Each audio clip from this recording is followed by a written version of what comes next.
وأشهد أن لا إله إلا الله وحده لا شريك له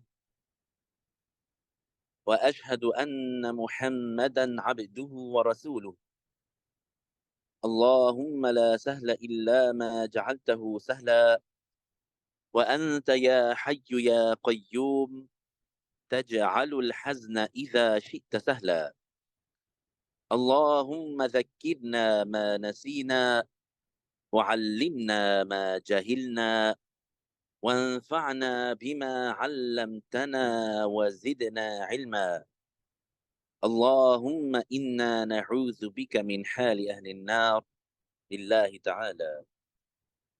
I praise Allah, I glorify Him and I thank Him for all the blessings that He gives without Him being obligated to give anything. And I ask Allah Ta'ala to raise the rank of our beloved Prophet Muhammad sallallahu alayhi wasallam and to protect his Muslim nation. I testify that no one deserves to be worshipped except Allah, the one without a partner, the one without an equal, the one without a similar, the one who is unlike anything in the universe and nothing in the universe is like him. He has no father, no mother, no sister, no brother, no son, and no daughter. He exists without time and place because he is the creator of time and place.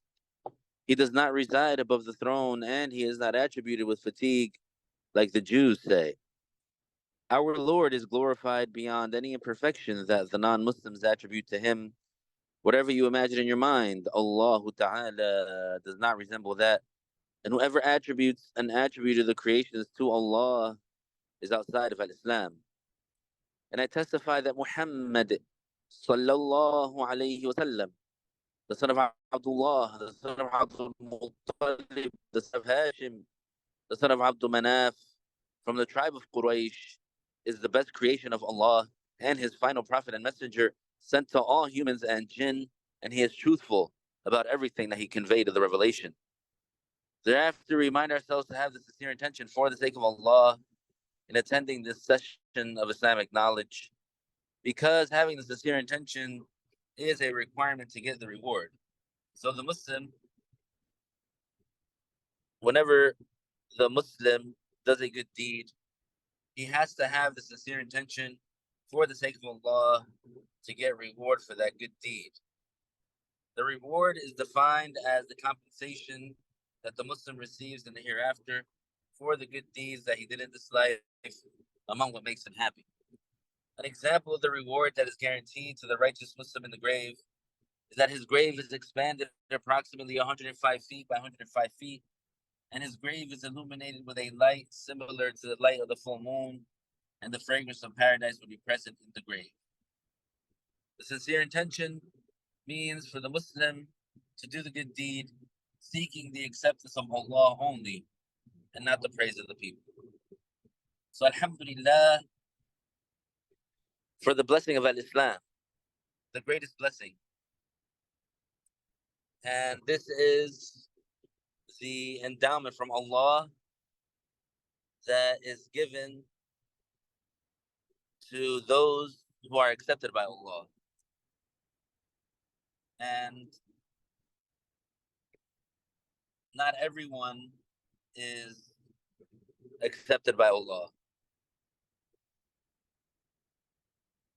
So the Prophet alayhi salatu wassalam, he said in the hadith, إِنَّ اللَّهَ يُعْطِي الدُّنْيَا لِمَنْ يُحِبْ وَلِمَنْ لَا يُحِبْ أي لمن يرضى ولمن لا يرضى ولا يعطي الإيمان إلا لمن يحب أي إلا لمن يرضى يعني إلا لمن رضيه الله. So the Prophet alayhi salatu wassalam, he told us that Allah Ta'ala, he gives the worldly matters to those whom he accepts and to those whom he does not accept. Yani, so both Muslims and non-Muslims, sinners and pious, they both are able to receive the dunya. Allah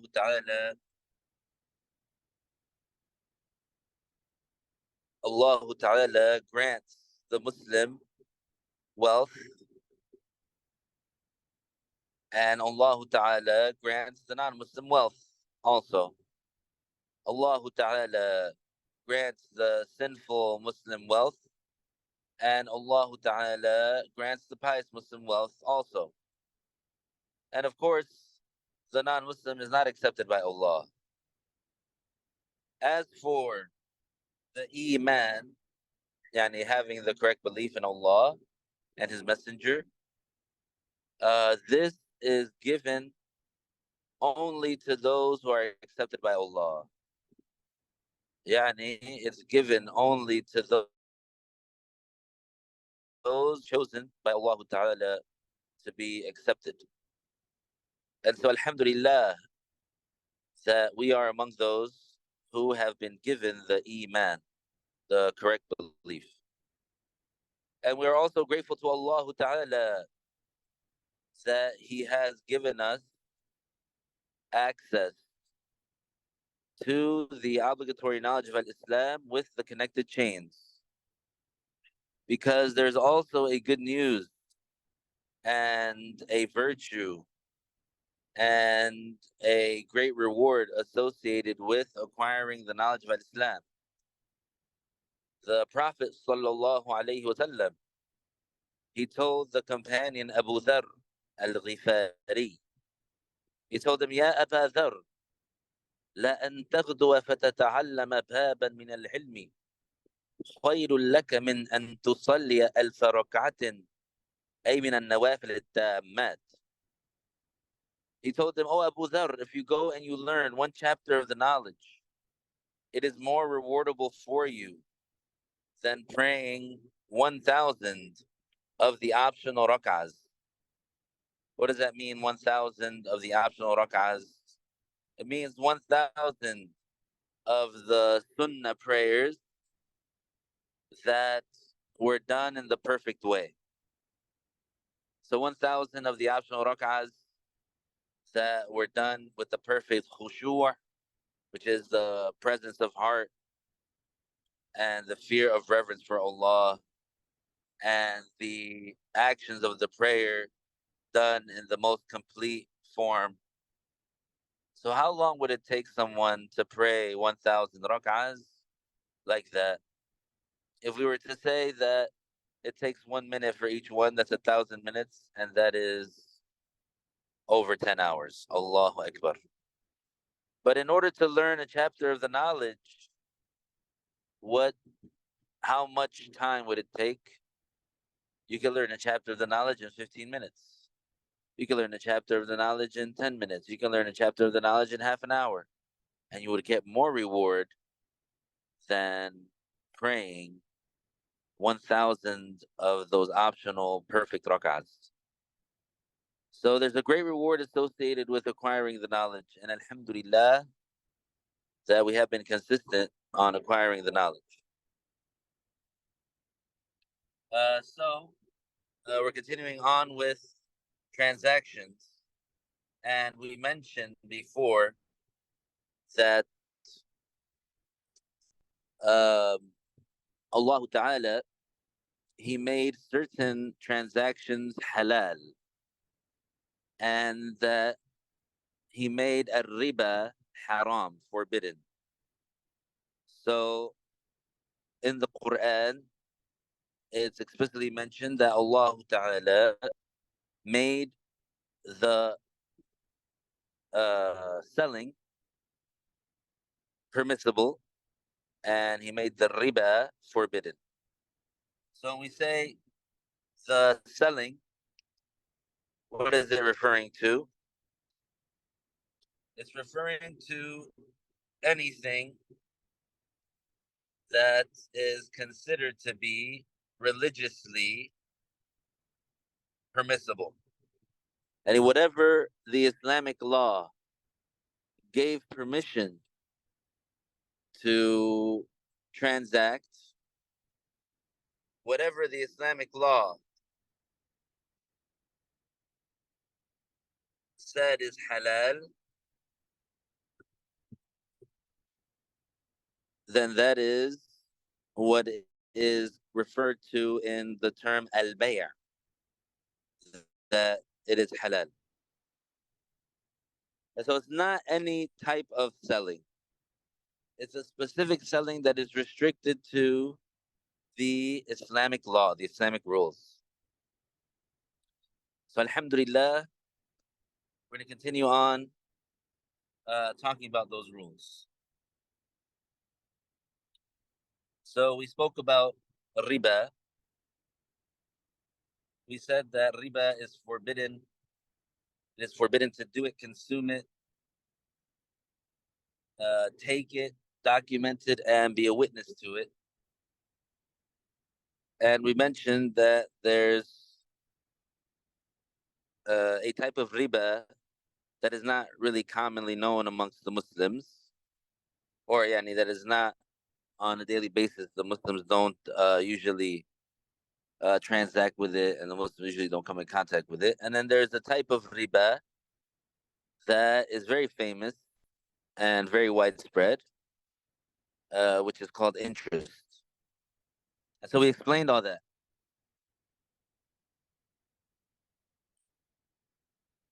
And we also talked about some of the prohibited transactions, that you cannot buy or sell what you haven't received, that you cannot sell a debt for another debt, that what you don't own or are not authorized to sell, you can't buy or sell that. What one has not seen. So we mentioned rules. And mentioning what has no religiously considered benefit, it is not permissible to sell or to transact with it, like to rent it out um, or any other of those transactions. So there's some things that they might have, let's say, a physical benefit, but Islamically, it doesn't have a recognized benefit. Islamically, it doesn't have a benefit that is counted religiously. So one example that the scholars give, for example, is uh, buying small insects like fleas and ants. Even if someone might use the fleas, let's say, for a flea circus, or even if someone might use the ants for like an ant farm, but there's no religiously recognized benefit to it, so it would not be permissible to buy or sell. Also, like the forbidden instruments, like a guitar, like a flute, like a piano, even though they have a physical use that people want them for, it is not permissible to buy it or sell it because it does not have a religiously recognized benefit.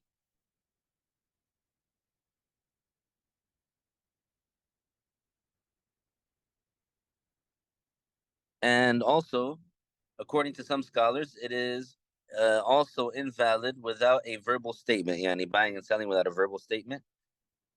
And according to others, mutual consent is enough. And we mentioned that when you're buying something, let's say at the grocery store, and you have your groceries, and they ring you up and they have the price on the screen, and so then they say, okay, total is $50. And then the cashier, what do? They wait for you to give them the money, and then you hand them the money, and then they hand you the bags, and then you walk away. So this is called mutual consent. And it means that you didn't say to the cashier, with your words. You didn't verbally say to the cashier, I now buy these groceries from you for 50 American dollars. And then the cashier didn't say, I now accept. So that verbal exchange, it didn't take place. It didn't happen. And so according to Al-Imam al-Shafi'i, the original judgment, the general original judgment is that in order for any sale to be valid, you have to have that verbal agreement, that verbal back and forth. The buyer has to say, for example, I now buy these groceries for 50 American dollars, and the seller says, I now accept. So in the Shafi'i school, this is how it has to be done every single time. Now, according to other Imams, this is not required. So, according to other Imams, when the cashier rings you up, you see the price, you say, and they say total is $50. And then you take out the money or you take out the card or whatever and you pay. And then the cashier lets you take the bags. Then this is considered to be the mutual consent. Yani that both the cashier and the buyer, they both exchanged. He gave the money, the cashier gave the bags. And so now it's considered to be that this is yani the understanding that they both have is that this is a sale. Now we have both done this sale. We have both you have given me the money, I have given you the product, and that's it. So this is, according to the other imams, this is valid and this is enough. And according to a Shafi'i, the original judgment is that it's not enough. The original judgment, according to a Shafi'i, is that it has to be said, that verbal exchange. I now buy from you this and that.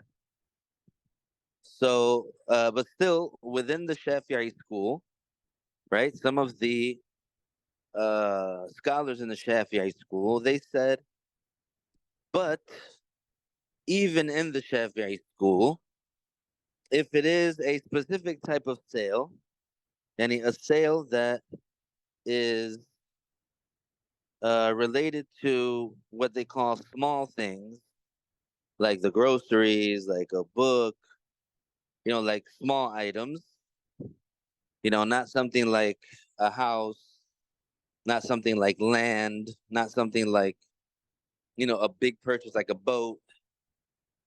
So, other than those big purchases, even in the Shafi'i school, they said there is a valid saying that you can still buy and sell without having the verbal exchange, without saying, I now buy from you this and that for this amount.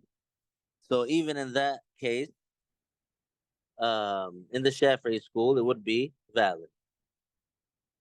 So whoever wants to stick to a Shafi'i, they still can. When they go to the grocery store, when they, are buying small things, uh, or are items that are not like those big items, they can still be considered that they're going according to a Shafi'i without saying the verbal exchange, without saying, I now buy from you this for this amount.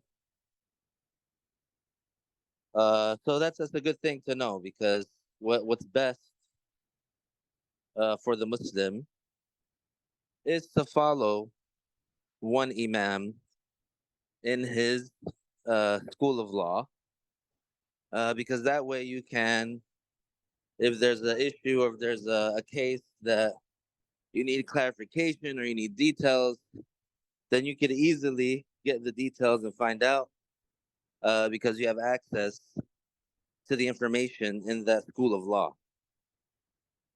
And but in certain situations, whenever you need to uh, use the saying of a different imam that's a valid saying, as long as you know the conditions and as long as you are implementing that ruling, that judgment, with in a valid way according to that imam, then that's fine. What is dangerous and what you should stay away from is mixing together the things that different imams said to then come up with a situation or a case or a scenario that none of the imams said.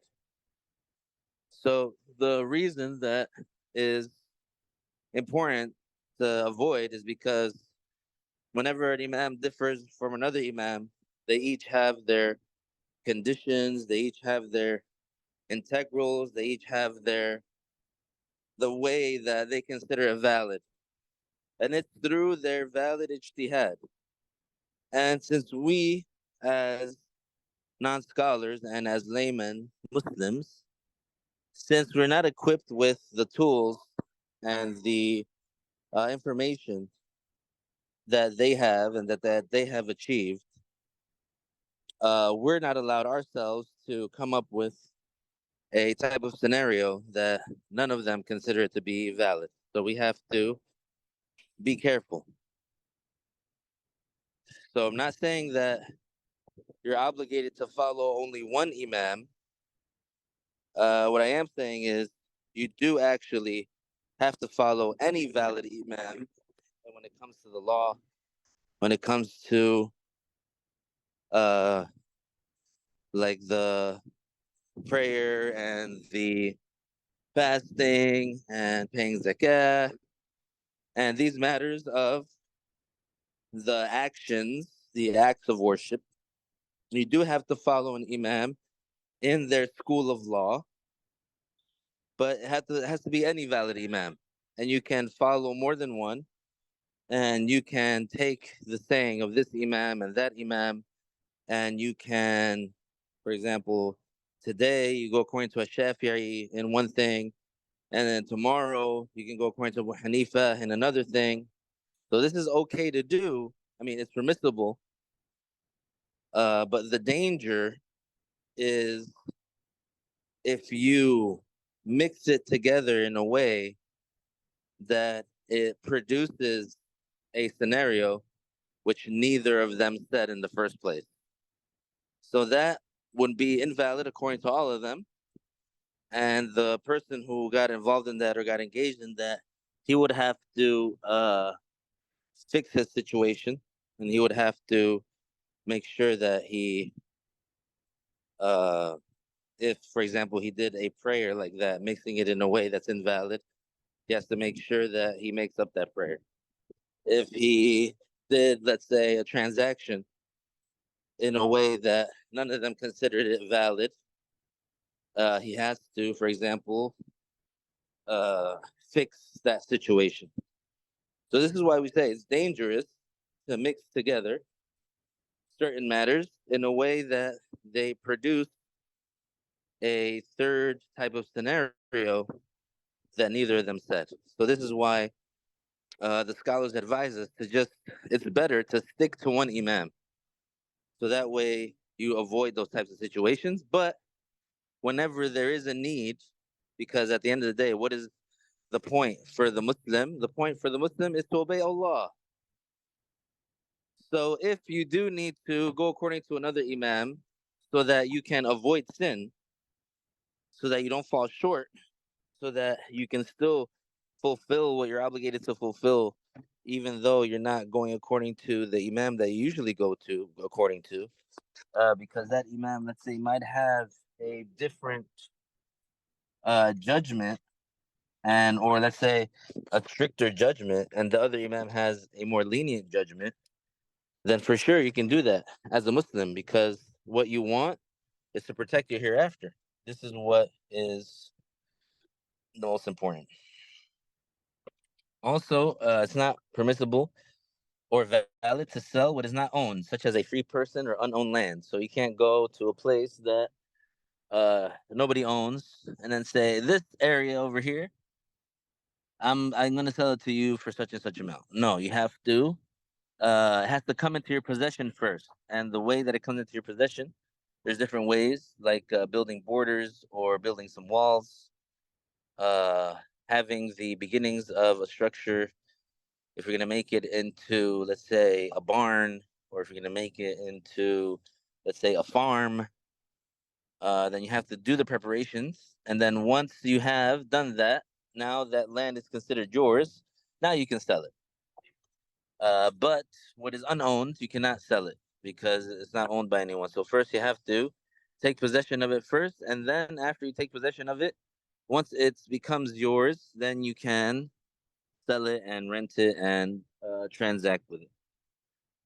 To sell the unknown, so something that is not known, you cannot sell it.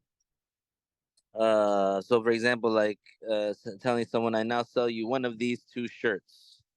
So it's not known which shirt it is. So in order for the sale to be valid, it has to be specified. To sell najis, filthy substances such as blood and every intoxicant. So it's not permissible or valid to sell blood or vomit or feces or urine. And among the filthy substances is alcohol. So it is not permissible to sell alcohol, according to any imam. So it's by consensus that it is not permissible to sell alcohol. So no imam said that it is permissible. And it doesn't matter where you live. It doesn't matter where you are. It doesn't matter if you're in America or in Europe or in Pakistan or in any other country in the world. It doesn't matter if you are living under a non-Muslim government. That does not change the judgment. It is not permissible to sell alcohol, period. It is not permissible to sell pork, period. No matter where you are. And some people might get that confused because they might have heard that according to some imams, alcohol is not filthy. But even though that's the case, yani, even though according to some imams, alcohol is not considered najas, but still it is not permissible according to any imam to sell it, to buy or sell it. And so what does this make us think of? Yeah, of course we automatically think of like wine and beer and things like that, but also gasoline that contains ethanol, or petrol that contains ethanol. So not all gasoline contains ethanol, and ethanol basically is alcohol, the not just filthy substance. So ethanol, it is filthy, and it is not permissible to buy it or sell it, even if it's like mixed together with some other product. So be careful with some of the products that they contain ethanol or ethyl alcohol, or what they call DNAT. So sometimes in insect repellent they have that sometimes, and especially, subhanallah, this was a calamity during COVID, where people were putting on the hand sanitizer, and it's like 70% ethyl alcohol, which is the najis kind, and these people are rubbing it on their hands, and like, so that was a calamity. But there is a type of alcohol that's chemical. It's called the isopropyl, like the rubbing alcohol. That's called isopropyl. That alcohol is not filthy, and it is permissible to buy it and sell it because it's not really alcohol. It's just a chemical compound that is similar to alcohol, but there's no fermentation process involved. But for what they call ethyl alcohol, this is filthy, uh, and it is not permissible to buy it and sell it, according to any imam. Subhanallah. So this is the that's the breakdown for the filthy substances. Next is to sell prohibited articles such as the tambor, a musical instrument which resembles the lute, which is a type of guitar. So it's prohibited to sell those forbidden matters. So whatever is haram, yani in and of itself is haram, then it's forbidden to sell it. It is also prohibited to sell lawful and pure articles to someone you know wants to disobey Allah with it, such as grapes to a person who will make wine out of them, or a weapon to a person who you know will assault people with it.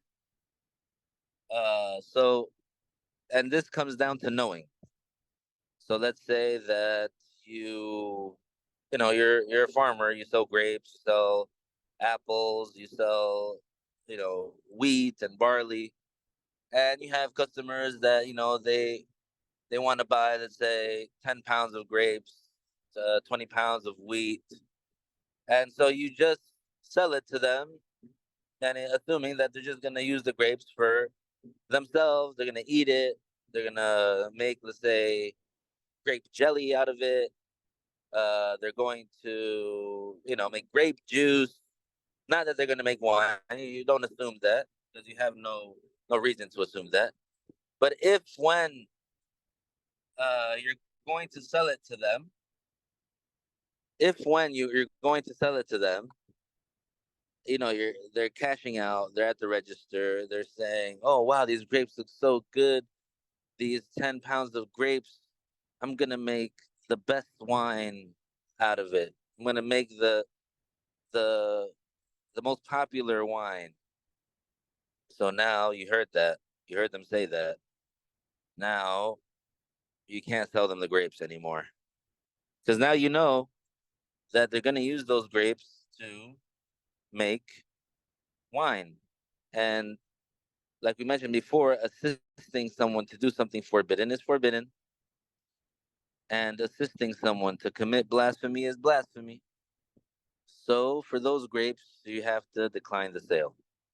And alhamdulillah, in al-Islam, there is this aspect of, what they call free trade, meaning that if you decide to change your mind, then even before the sale happens, you're allowed to change your mind. Even if, let's say, you didn't know that they were going to make wine with it, let's say that, they were going to order the 10 pounds of grapes and you're about to check them out and they don't say anything about wine, but then something inside you says, you know what, I don't, want to deal with this person. I don't want this person's money. I don't want to sell it to him anymore. You can choose as a business person, you can choose to not sell your product. You don't have to sell something to anyone. You can choose because it's yours. It's your property. You own it. It's your right. Nobody can force you to sell anything. So because then if someone tries to force you to sell, this is called extortion. And that's obviously, and even according to the non-Muslims, they consider it to be illegal. So in Islam, you can't force someone to buy something. You can't force someone to sell something. So, yani, why am I saying that? Yani, to close the door for the shaitan. Some people might say, "Oh, I'm shy and I'm at the register and everything's already ready and the person's about to pay." No, think about your hereafter. What is your shyness about declining the sale? How is that going to help you when you're being thrown into hell? So think in those terms. It is also forbidden to sell something while under duress. What they mean by under duress is like what we were talking about earlier, extortion.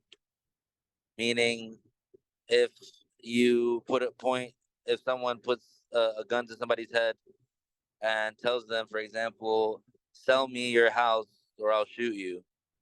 This is called duress. So this is forbidden. This is not permissible. and it's also invalid.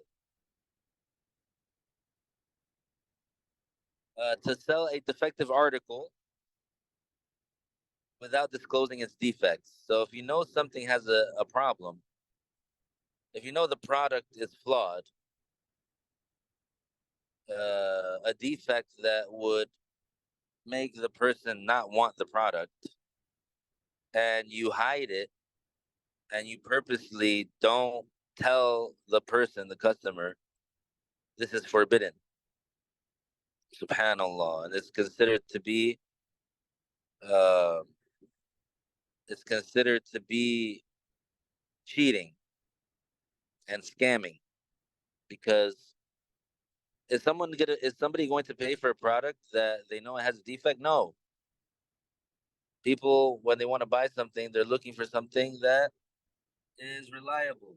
They're looking for something that they can properly use for what they want to buy it for, etc. So their expectation and their understanding is that they're buying something that works.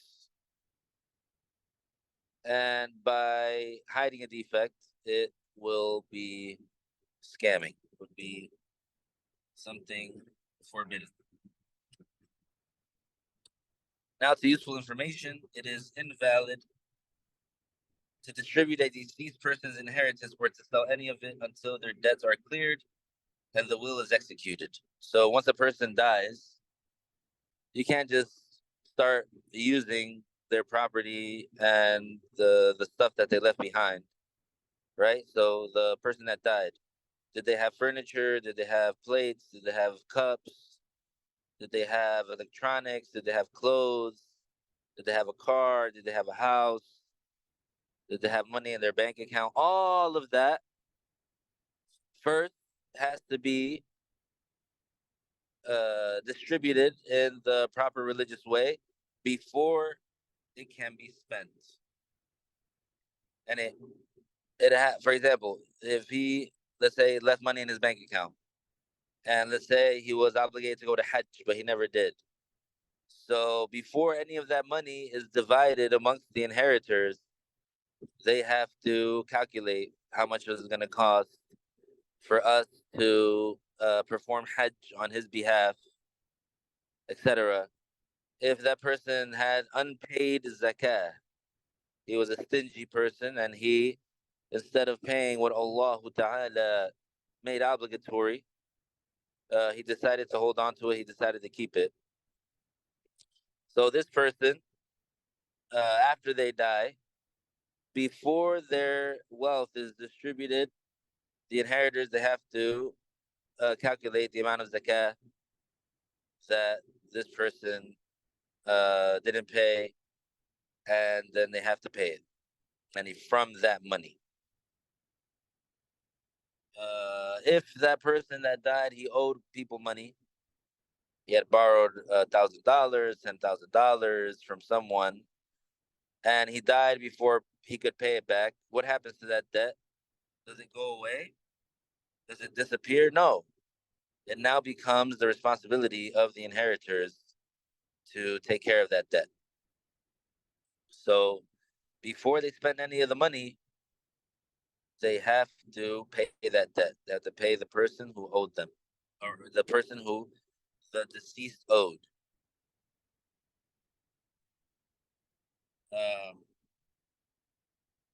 If the deceased person was required to perform Hajj and Umrah, then the expense of performing them is deducted from the inheritance before distributing it as well.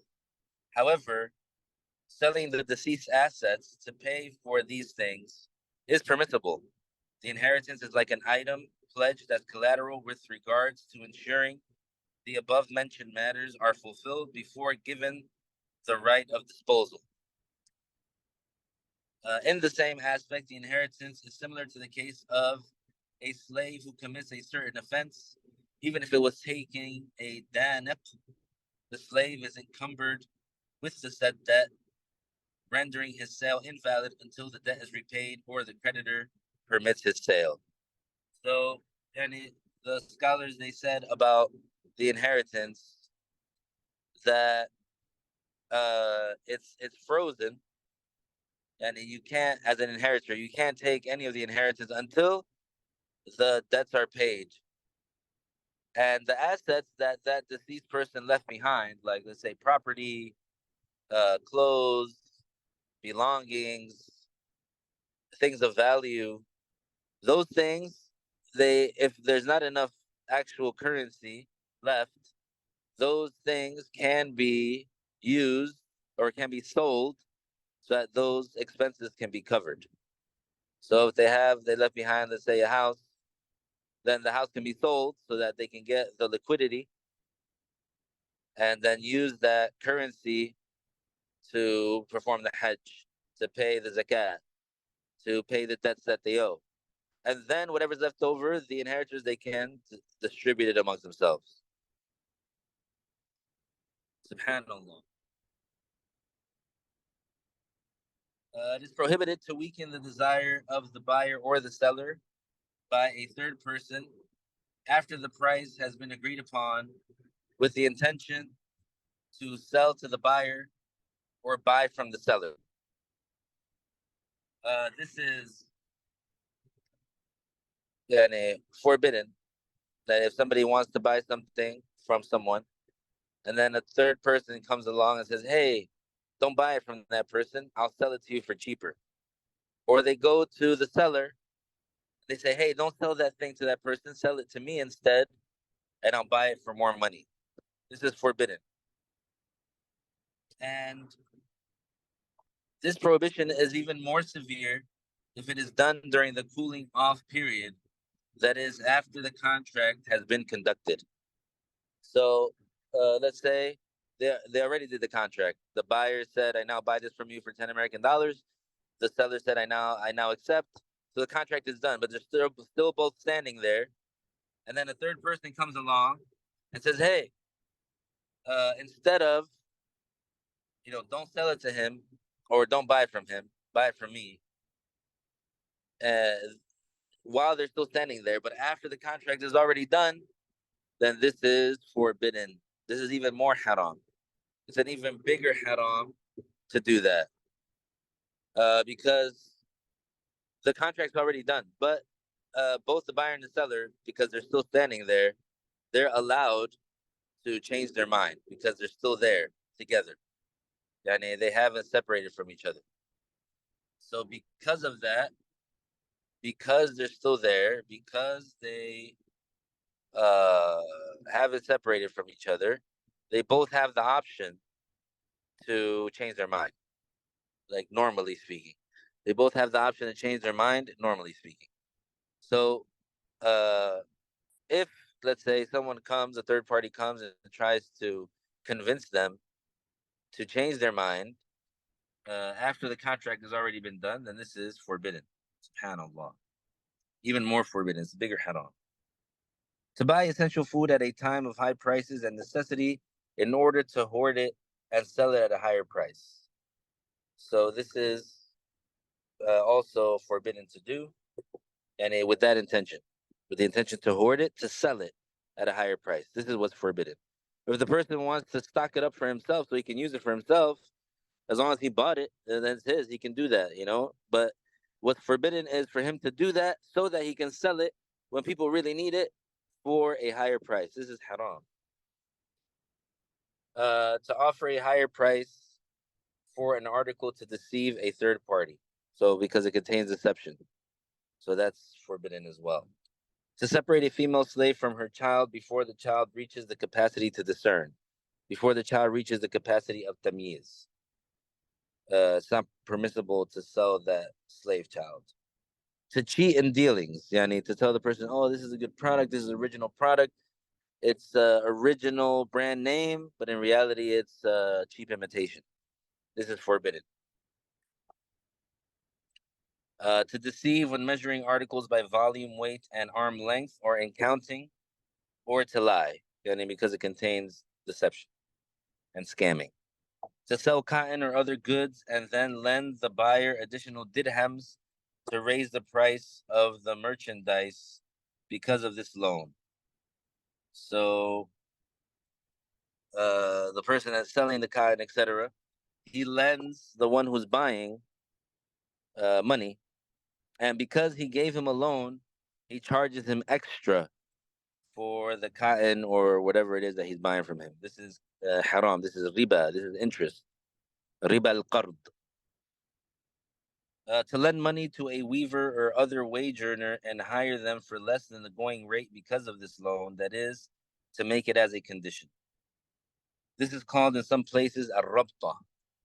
And what does that mean? Again, another similar and another scenario of interest, another scenario of riba. What is that scenario? That this person, he is someone that gets hired. He gets hired by people, and but the person that wants to hire him gave him a loan. So the one who he is going to do a job for, he got a loan from that person.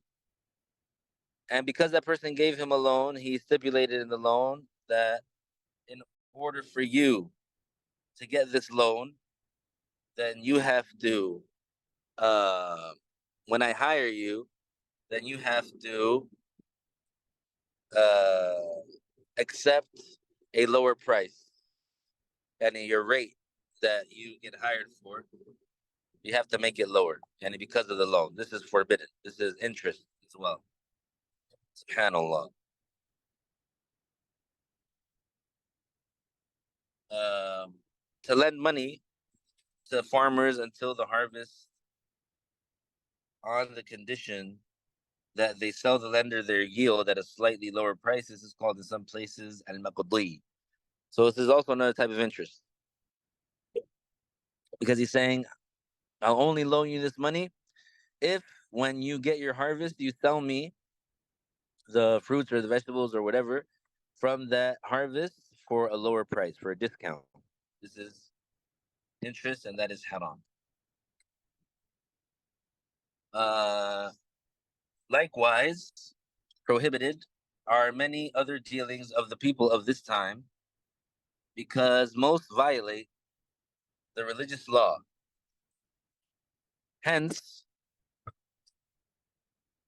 the person who seeks the reward from Allah, the Exalted, and desires to safeguard their religion and their life in this world from the unlawful must learn what is lawful and what is unlawful from a scholar who is scrupulous, edifying, and mindful of their student's religion. This is because seeking what is lawful is obligatory upon every Muslim. So, we have to seek the halal. We have to find the halal. We have to only consume the halal.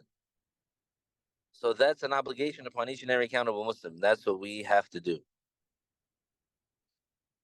Um, Now to a new section. It is obligatory on the solvent person to support one's poor ascendants, that is, fathers and grandfathers, and mothers and foremothers, even if they are able to earn a living. So for the Muslim parents and the Muslim grandparents and the Muslim great grandparents, the offspring, they're obligated to support them if they're poor. Even if, let's say, your dad, your Muslim father, if he's poor, even if he's able to work, you have to support him, and you have to financially support him.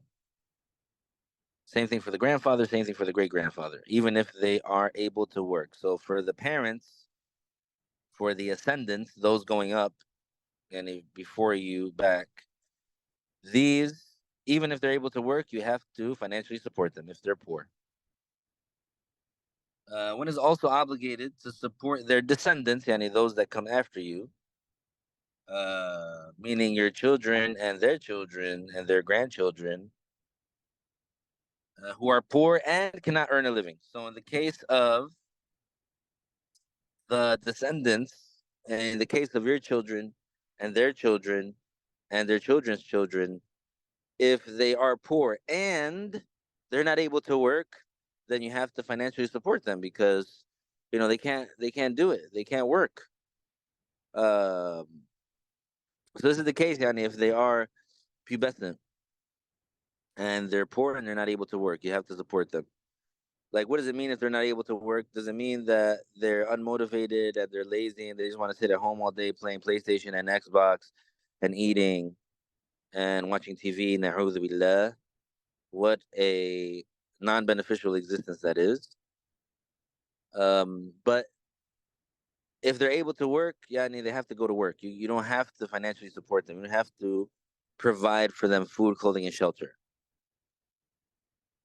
But if they are poor and they are not able to work, like if they have a disability or they have an injury or they're sick or they have like a mental deficiency where they can't work, then in that case you have to support them. As the parent, you have to support them. And if they are Muslim, you have to support them.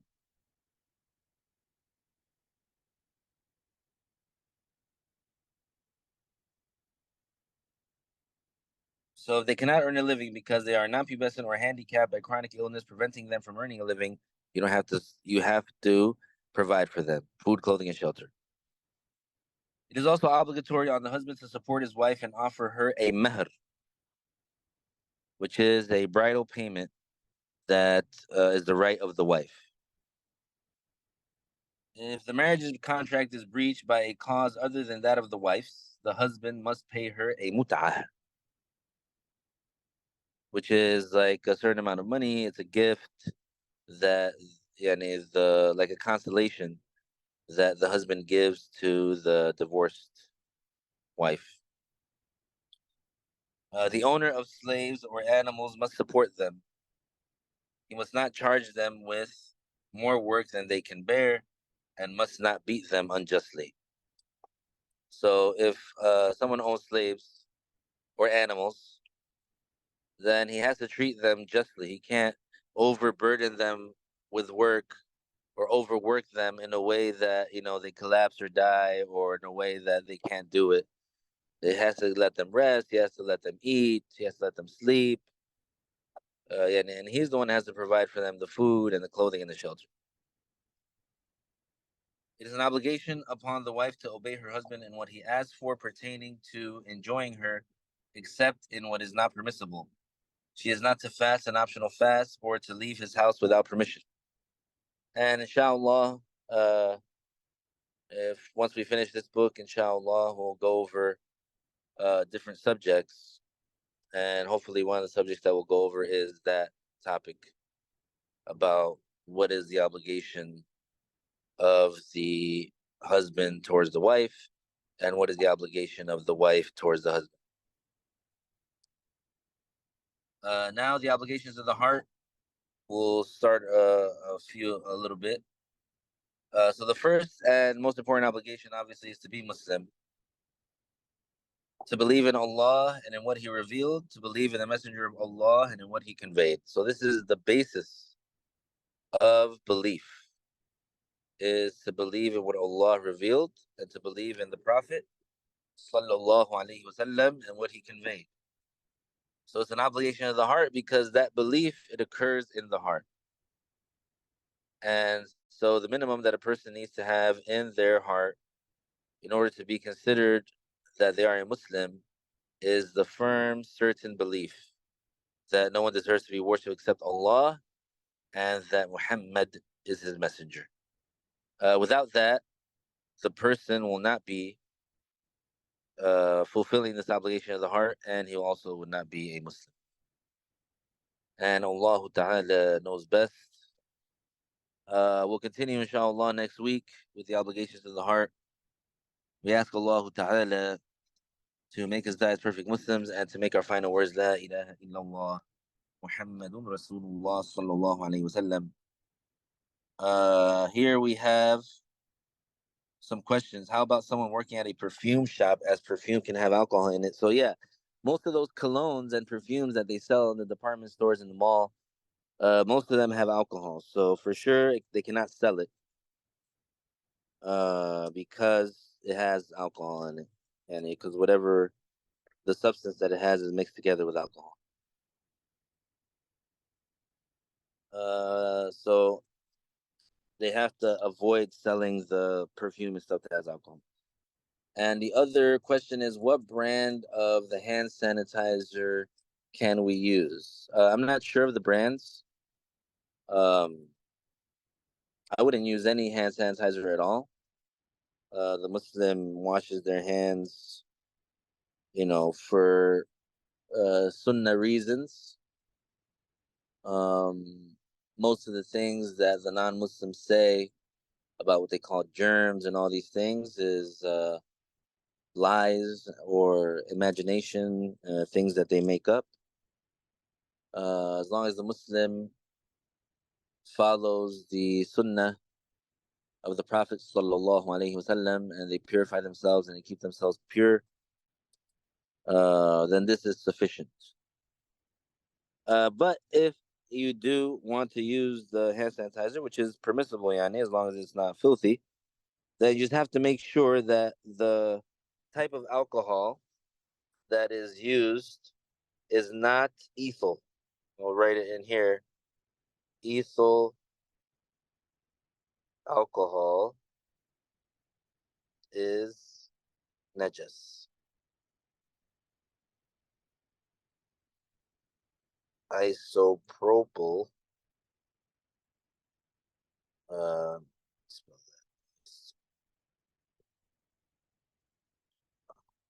Isopropyl is not najas. Okay. So the one that's not najas is called isopropyl. There are other uh not najas types. I just don't remember their names right now. But though that name isopropyl for sure is permissible. So you can stick to that if you want to use the hand sanitizer. May Allah Ta'ala bless you and protect you. And inshallah, we'll start next week with the sins of the heart.